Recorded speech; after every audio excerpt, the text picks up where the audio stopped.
Em nome do Pai que me criou, do Filho que me resgatou e do Espírito Santo que me santificou. Divina vontade reina na minha vontade. Ó minha mãe, eu te amo e tu me amas, dá-me um gole da divina vontade para minha alma. Me abençoa, Mãe, para que todas as minhas ações sejam feitas diante de vossos olhos maternais. Eu não sou nada, Deus é tudo, Pai, eu te amo.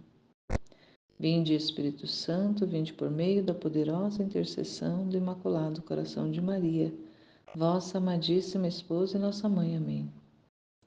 Suprema Majestade, vem em sua divina vontade, em nome de todos, do primeiro ao último homem que existirá na terra, para dar a ti as homenagens que tendes direito, as adorações, os louvores, o amor, as ações de graças que cada criatura lhe deve, e fazer as reparações por todos e por cada pecado. Dá-me então, Senhor, a tua divina vontade. Vem, divina vontade, dá-me a divina vontade por meio do Imaculado Coração de Maria, que possui todos os dons e os frutos da divina vontade. Tua divina vontade nesta ação que estou a fazer e em todas as ações que farei durante este dia. Amém. Fiat. Meditação, Livro do Céu, dia 1º de agosto. Livro do Céu, volume 11, capítulo 87. A união de vontade forma toda a perfeição das três divinas pessoas. Passo-me afligida pelos modos que meu sempre amável Jesus tem comigo, mas resignada a seu santíssimo querer. Se eu lamento com Jesus por suas privações e por seu silêncio, ele me diz: não é tempo de prestar atenção a isto.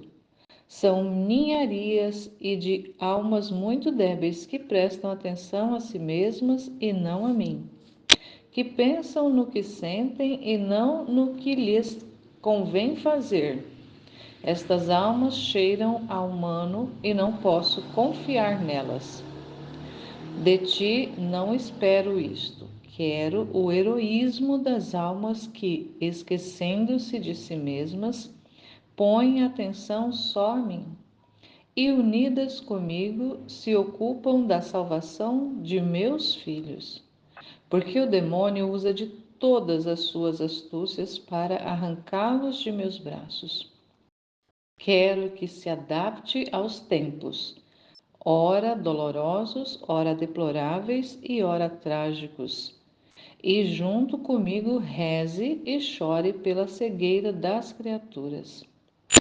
Sua vida deve desaparecer, fazendo entrar em você toda a minha vida.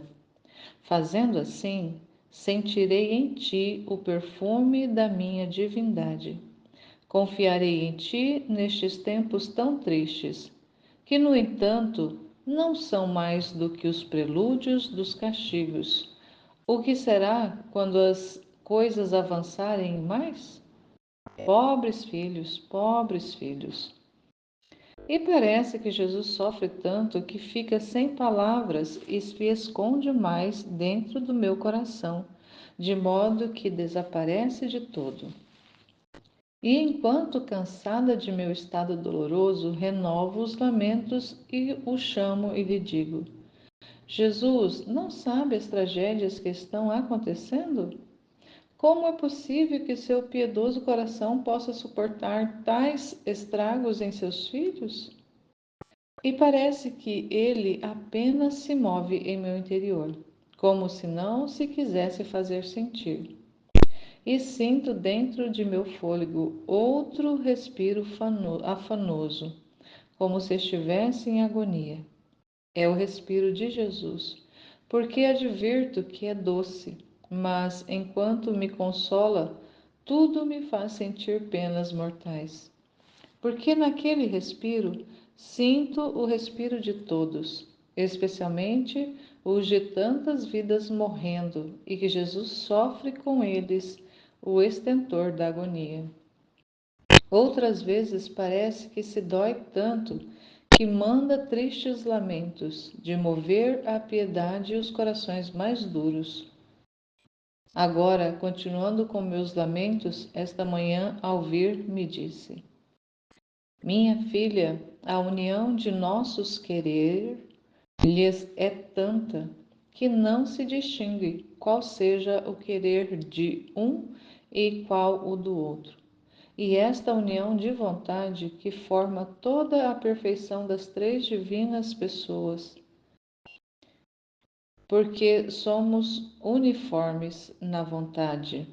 Esta uniformidade leva a uniformidade de santidade, de sabedoria, de beleza, de potência, de amor e de todo o resto do nosso ser.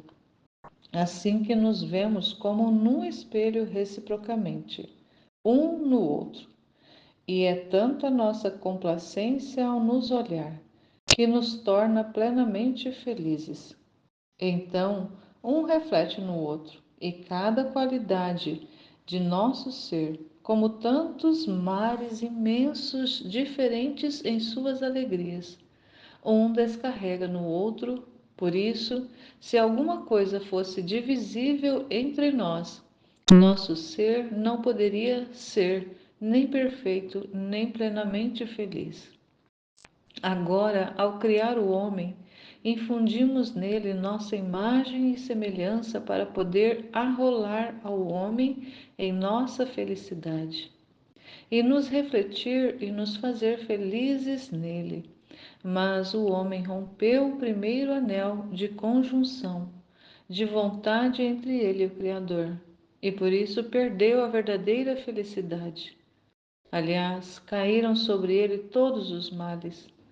Por isso, nem podemos nos refletir nele, nem nos fazer felizes.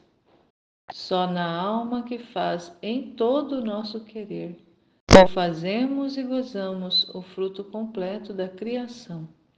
Porque mesmo naqueles que têm alguma virtude, que rezam, que frequentam os sacramentos, mas se não são uniformes ao nosso querer, não podemos nos refletir neles. Porque, como está separada a vontade deles da nossa, todas as coisas estão desordenadas e revoltadas. Ah, minha filha, só nossa vontade é aceita, porque reordena, faz feliz e leva consigo todos os bens. Por isso, sempre e em tudo, faça minha vontade. Não preste atenção em outra coisa. E eu, meu amor e minha vida, como posso me uniformizar à tua vontade, aos tantos flagelos que estás mandando? É preciso muito para dizer fiat. E além disso, quantas vezes me disseste que se eu fizesse o teu querer, tu terias feito o meu? E agora você mudou. E Jesus, não fui eu que mudei, é que a criatura se tornou insuportável. Aproxime-se e chupa de minha boca as ofensas que as criaturas me enviam. E se você pode engoli-las, eu suspenderei os castigos. Então me aproximei de sua boca e com avidez chupava, mas com grande dor minha, me esforçava por engoli-lo e não podia. Me sufocava, voltava a fazer novos esforços e não o conseguia. Então Jesus, com voz terna e soluçando, me disse: Viu? Você não pode passá-lo, arrastá-lo para a terra e cair sobre as criaturas. Então eu o lancei, e também Jesus o lançava de sua boca sobre a terra, dizendo: É nossa ainda, é nossa ainda. E desapareceu. A união de vontade forma toda a perfeição das três divinas pessoas. Então aqui Jesus vem mais uma vez reforçar essa verdade que o que torna a Santíssima Trindade una é a vontade de ambos, que é única. Não existe, né, vontade, a gente sabe que não existe vontade do Pai, vontade do Filho e vontade do Espírito. Existe a vontade de Deus, existe a vontade fundida deles. Eles têm uma única vontade. E assim as demais potências de Deus, são a potências de Deus, embora possa ser manifestada em uma das três pessoas de formas distintas, mas é única, é una. Isso para nós, mesmo que a gente tente explicar com palavras humanas, é muito mais alto, transcende totalmente a nossa capacidade de compreensão, a nossa capacidade intelectual de entender essa verdade. Mas assim, né, ele fala que existe ali essa única vontade, que é uma única, é una, não tem separação, e por não ter separação, torna a divindade, torna Deus ordenado. O que faz a ordenação, o que torna Deus ordenado é ter essa união de vontade e de potências. Então, o que um quer, o outro quer. Então, existe ali essa unificação. E em tudo que eles fazem, existe essa concordância. Então, essa ordenação toda. E o que ele quer também das almas é essa união das vontades para que haja essa ordenação no ser humano. Então, por que o ser humano está desordenado? Porque está com a vontade separada. Então, desde lá, né, a gente vem estudando e vem aprendendo isso, que lá desde do início da criação, desde que o homem saiu da vontade de Deus, tornou-se desordenado. Então, o que torna o homem desordenado é essa cisão entre as vontades. O homem ter a vontade dele separada da vontade de Deus. O homem ter vontade, a gente está entendendo que é necessário, né? Porque faz parte dessa Constituição. Que, como o senhor vem falando nesse texto, quando ele fez o homem, ele deu o livre-arbítrio, ele deu a liberdade para o homem. Então, a vontade está na liberdade. Então, para que o homem possa amar verdadeiramente a Deus, ele precisa da liberdade, ele precisa da vontade direcionada, movida a isso. Então, o homem não amaria a Deus se não tivesse vontade, se não tivesse liberdade. De verdade, ele não amaria. Ele seria como um outro ser da criação que está sujeito a Deus e não tem escapatória, está vinculado a à vontade de Deus, como os demais elementos da criação, sejam animais, vegetais, os elementos como um todo, toda a realidade da criação. Como não tem vontade, o único ser que tem vontade é o humano, então os demais estão todos conformados, estão todos de acordo, então todos estão ligados à vontade divina, estão ali ordenados a essa vontade, porque não tem vontade. Mas o homem, como recebeu esse presente de Deus, porque Deus o quis fazer a sua imagem e semelhança, então para que fosse o homem a imagem e semelhança de Deus, era necessário que ele recebesse de Deus também essa potência que é a vontade, esse atributo divino que é a vontade. Então foi, imagina, a gente, alguém que nos ame, mas é alguém que está ali na obrigação de nos amar e não tem escolha, não é um amor de verdade, não é um amor verdadeiro. O amor verdadeiro é aquele amor onde que a pessoa escolhe amar. E essa escolha livre é a melhor, embora aparentemente pareça que é uma obrigação, não é, porque foi uma escolha da vontade, foi uma escolha da liberdade. E é isso que Deus quer, que nós o amemos, que nós unamos a nossa vontade com a dele na verdade, na sinceridade, na pureza do coração, na pureza da intenção, de fazer a vontade dele, de viver na vontade dele para ordenar, para ser feliz, porque Deus fez o ser humano para ser feliz, porque Deus é feliz. Na Trindade, ele fala, eles são felizes, eles têm uma felicidade perfeita. E ele quer também o ser humano, assim como foi feito a sua imagem e semelhança, quer o homem na felicidade. Então, aqui, bastante importante o que Deus vai falando aqui logo no começo, que a Luísa começa os lamentos dela, ele vai dizendo que não é para prestar atenção a si mesmo, prestar atenção ao que sente, ao que está vendo, ao que está percebendo. Isso é coisa da debilidade humana, ele fala, são ninharias das almas. e tornam elas muito humanas.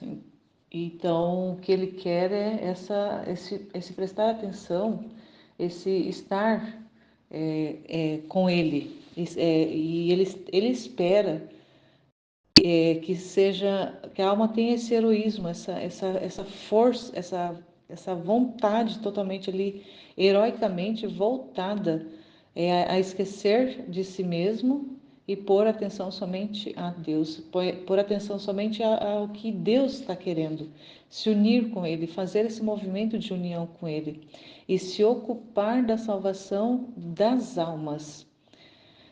Então, assim como o que Deus, né, a vontade de Deus é a salvação das almas, é a salvação dos filhos, né, do ser humano, esse é o desejo de Deus, é a salvação para que o homem volte para ele, volte para essa ordenação para a qual o homem foi feito. É assim a alma que tem esse movimento de viver nesse fundida com o querer divino, precisa também ter essa prioridade, como prioridade a salvação também das almas, e não prestar atenção a si próprio, não prestar atenção em si, no que está vendo, no que está sentindo, nos movimentos internos, não ficar prestando atenção, esquecer, o que ele quer mesmo, é esse abandono, esse esquecimento de si próprio e focar, esse foco, ter essa direção, aquela meta, a meta da minha vida é a salvação das almas, é estar unida, fundida com Deus para salvar as almas. E aí ele vai falando, né, nessa realidade do demônio que com tanta astúcia está arrancando os filhos dos braços de Deus, está arrancando as almas de Deus. Porque ele vai usar de todas as astúcia. Ele sabe que é perdedor, que é o derrotado, mas o que ele puder fazer para levar o maior número de pessoas para a derrota junto com ele, ele vai fazer. Então, esse desejo de Deus de ter almas unidas com a sua vontade, assim como na Trindade existe uma única vontade, o que ele quer com os filhos da divina vontade é essa união com a vontade dele, para poder fazer esse trabalho de salvação das almas, para fazer esse trabalho de resgate dessas almas das garras do demônio, das garras do maligno, das garras do mundo, né? E aí ele ainda vem falando, né, que para ela, falando para ela e fala para nós também, e mais do que nunca. Aqui nesse texto, quando ele está aqui, e a Luísa, todo esse lamento todo em relação, porque assim, ela está se lamentando pela situação dos castigos que estão caindo sobre os seres humanos, que estão caindo sobre a Terra, e aqui está, nesse período, em 1915, está em plena guerra mundial, que foi ali de 1914 a 1918, então está em pleno, está ali, né, no início ali nos primeiros meses da Primeira Guerra Mundial. Então ela vê tudo, né, os flagelos que estão acontecendo, e foi uma guerra bastante sangrenta, bastante cruel, e ela se compadece dessas almas, do sofrimento dessas almas. Só que ela ainda não entende que livrar o ser humano desses castigos não significa que estará salvando essas almas. Então, esses castigos ali, né, Deus sabia que era necessário, que precisava dessa purificação, mas que com a união da vontade, né, dessa alma, que era da Luísa Picarreta junto com ele, seria possível que fossem resgatadas, né, fizesse esse trabalho de resgate de muitas almas. E ele falando que não se adapte aos tempos, ora dolorosos, ora deploráveis e ora trágicos, é bem um reflexo do nosso tempo. Então, também é para nós uma orientação de Jesus, para nós não nos adaptarmos.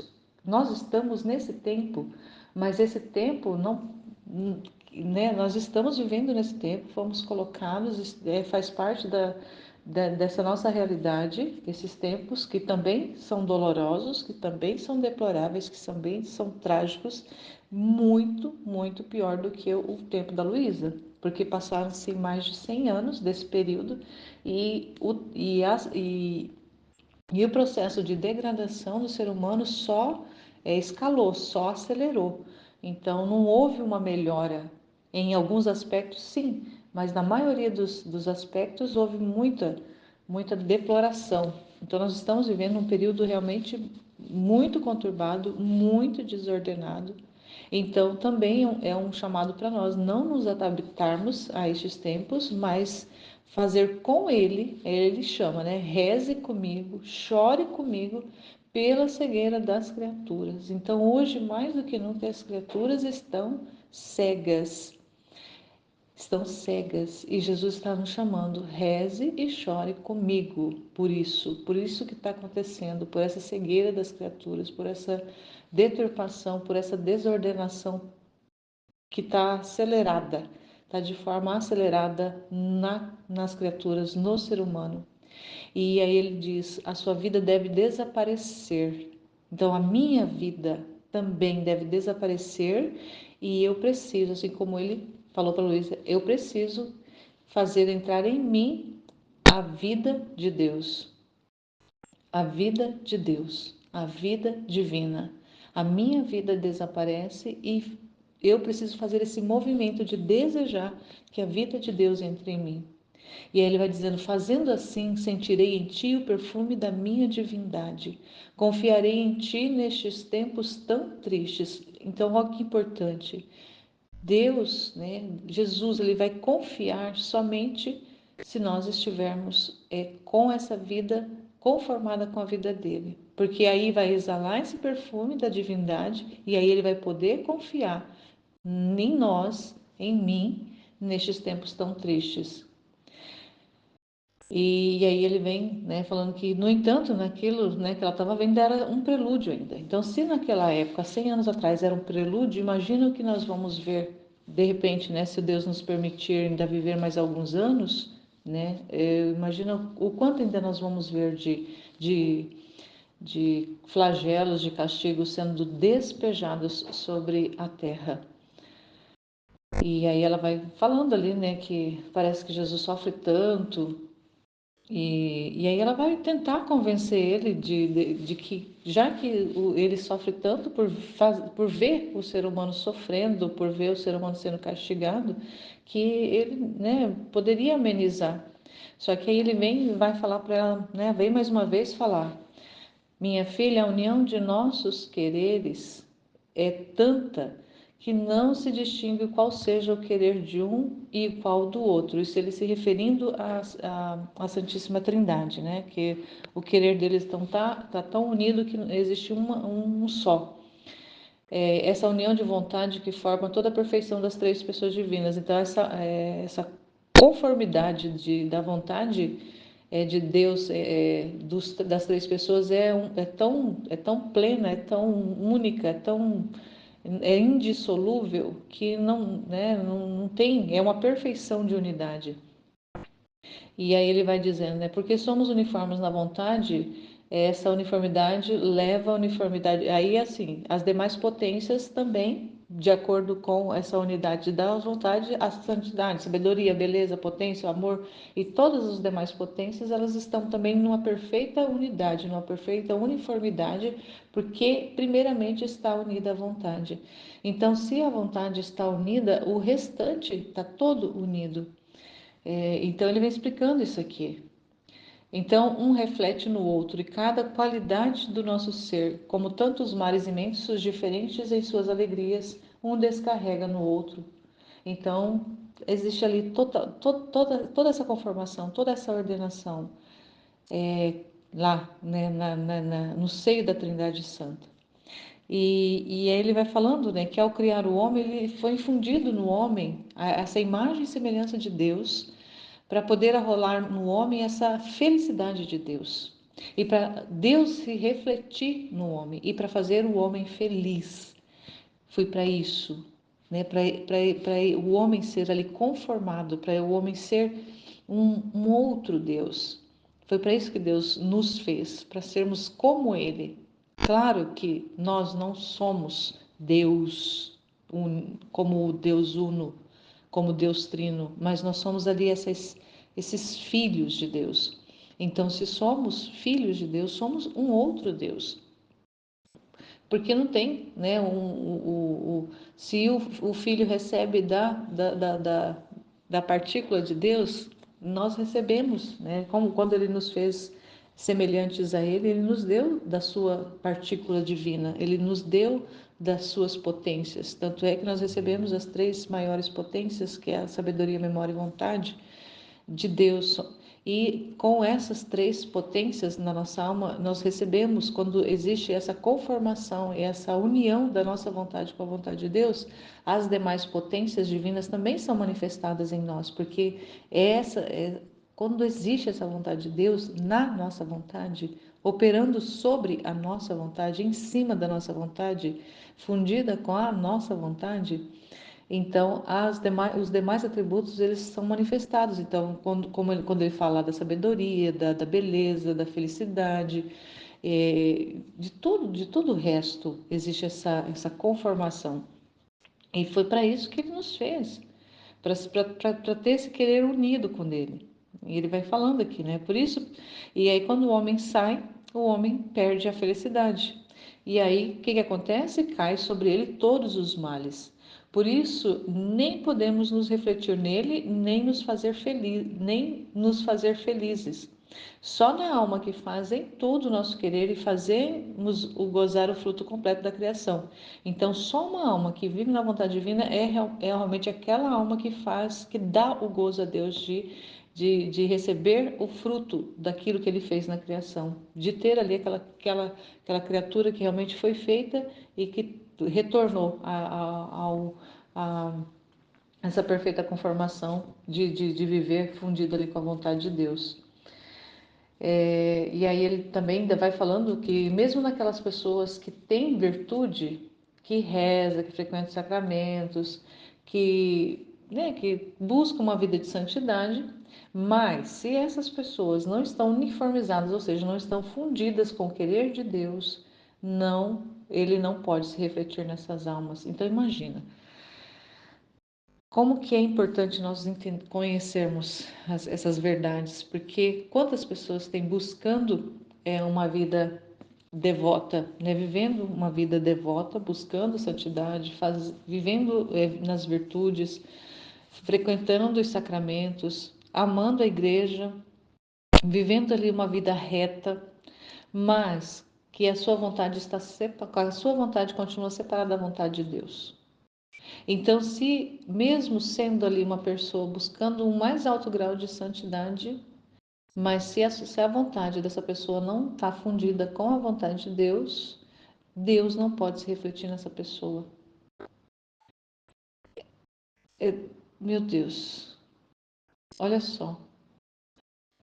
Se não são uniformes ao nosso querer, não podemos nos refletir neles, porque, como está separada a vontade deles da nossa, todas as coisas estão desordenadas e revoltadas. Então, mesmo o ser humano buscando uma vida devota, uma vida de sacramento, uma vida de oração, uma vida de sacrifício, uma vida de redenção, se essa alma não está fundida com a vontade de Deus, com o querer de Deus, continua desordenada, continua revoltada, continua imperfeita, continua infeliz. Então, por isso que nós estamos vivendo tempos tão infelizes, embora existam tantas pessoas buscando a santidade, buscando uma perfeição, porque essa vontade ainda não foi conformada com a vontade de Deus, não encontrou ainda essa verdade que o livro do céu vem nos trazendo. E aí Jesus vai falando: ah, minha filha, só nossa vontade é aceita, porque reordena, faz feliz e leva consigo todos os bens. Então, só aceitando a vontade de Deus sobre a nossa vontade, só aceitando a divina vontade reinar na nossa vontade é que vai reordenar a nossa vida e vai nos fazer feliz e vai fazer que todos os bens venham sobre nós. Somente a vontade de Deus fundida na nossa. E aí ele vai falando: por isso, sempre e em tudo faça minha vontade, não preste atenção em outra coisa. Então, a prioridade da nossa vida precisa ser fazer a vontade divina, aceitar a vontade divina, fundida com a nossa, para que possamos de fato dar essa glória para Deus, de viver essa ordenação e não prestar mais atenção em nada. Então, todas as coisas que estão acontecendo no mundo hoje não deve ter a nossa atenção. A gente recebe como informação, mas não colocarmos a nossa atenção em nada.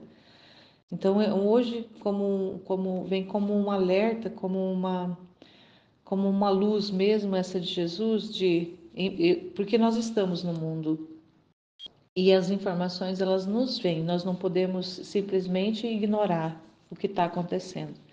Só que não ignorar o que está acontecendo não significa que nós vamos olhar, porque o olhar que ele está se referindo é esse colocar atenção. Então, quando nós olhamos para algo e nos detemos, nós estamos colocando atenção, nós estamos focando naquilo que está acontecendo. Então, tudo hoje que está acontecendo sobre a Terra, que está acontecendo no mundo, nós apenas passamos os olhos, apenas passamos a nossa inteligência passa por aquilo, mas passa e sai. Passa e sai e corre para Deus. Ou melhor, não sai de Deus. É em Deus que nós vamos olhar as coisas, é em Deus que nós vamos ver as coisas, é em Deus que nós vamos pensar as coisas, é em Deus que nós vamos sentir as coisas. E nunca uma atenção pessoal, nunca uma atenção humana sobre nada do que está acontecendo, nem externa, nem até mesmo internamente. No movimento dos nossos sentidos. Nós não podemos colocar atenção em nada disso. Estar realmente com atenção 100%, 100%, 100% do tempo voltada ao querer de Deus, à vontade de Deus, a essa fusão da nossa vontade com a vontade dele. E aquele, né, faz ela experimentar ali um pouco, porque ela insiste tanto nessa relação com os castigos, que ele, né, faz essa experiência ali dela experimentar um pouco do amargor que ela não suporta, porque se Deus mesmo não está suportando, imagina uma criatura vai suportar, e aí descarrega sobre a terra. Então, assim, um convite para nós nesse dia de hoje, que eu vejo que é importantíssimo, que Jesus, eu vejo que ele frisa ali, que é como se estivesse latente na nossa cabeça, na nossa memória, na nossa inteligência ali, não prestar atenção em nada, muito menos em nós mesmos, não olhar para nós mesmos nunca. Qualquer movimento que tiver de direção a nós ou às coisas, nós devemos correr para atenção, voltar a atenção para Deus, voltar a atenção para o querer divino, voltar a atenção para o que Deus, o que a vontade de Deus está operando, o que a divina vontade está operando, o que Deus está fazendo, e ficar com Ele o tempo todo, ficar com Ele o tempo todo, concordando com Ele. Esse fiat que nós dizemos todos os dias é esse fiat de concordar com o que Deus está fazendo. Então, o que Deus está realizando hoje sobre a terra, nós temos que estar junto com Ele. E assim como Ele nos chama Luiz e chama nós, para com Ele rezar, para com Ele chorar, para com Ele estar unido com Ele no que Ele está fazendo. Então, se Ele está chorando, nós vamos chorar junto com Ele. Se Ele está rezando, nós vamos rezar junto com Ele. Se Ele está sofrendo, nós vamos sofrer junto com Ele. Se Ele está reparando, nós vamos reparar junto com Ele. Se Ele está ali castigando, nós seremos também esses castigadores junto com Ele. Então, porque a nossa vontade precisa estar submetida, está fundida, está ali inundada, imersa na vontade de Deus, está realmente Ele não aparecer em momento nenhum. Em momento nenhum a nossa vontade deve aparecer, e somente a vontade de Deus. Então, essa é a realidade que, embora a gente tantas vezes não toque, a gente precisa desejar ardentemente, é o desejo do nosso coração de que realmente isso se torne uma verdade, uma encarnação na nossa vida, dessa vida de Deus encarnada em nós. Então, termos essa intenção retamente todos os dias de não olhar para as coisas com o nosso olhar deturpado, o nosso olhar humano, o nosso olhar desfocado, mas ter ali aquela intenção e buscar a cada minuto do nosso dia estar ali conformado com o querer divino e correspondendo a tudo que o Senhor vai trazendo. E ver as coisas, realizar as coisas, viver, respirar, sentir, suspirar e tudo, ouvir tudo através de Deus. Deus é que estará fazendo em nós essas coisas. E assim, nesse movimento todo, a nossa vida vai sendo ordenada, a nossa vida vai sendo colocada nos trilhos, porque é o agir de Deus que vai estar operando. Então, dessa forma, nós vamos reparando, dessa forma, nós vamos e vamos correspondendo ao que Deus quer para nós nesse tempo tão triste, nesse tempo tão deplorável, nesse tempo tão desordenado, com o qual nós estamos presenciando, estamos vivendo, né, a nossa era. Uma era de deploração, uma era de degradação, mas o que o Senhor quer é que nós não foquemos, nós não olhemos para isso, muito menos para nós mesmos, mas olhemos única e exclusivamente para Ele e para o que Ele está fazendo em nós, através de nós. Amém, Fiat.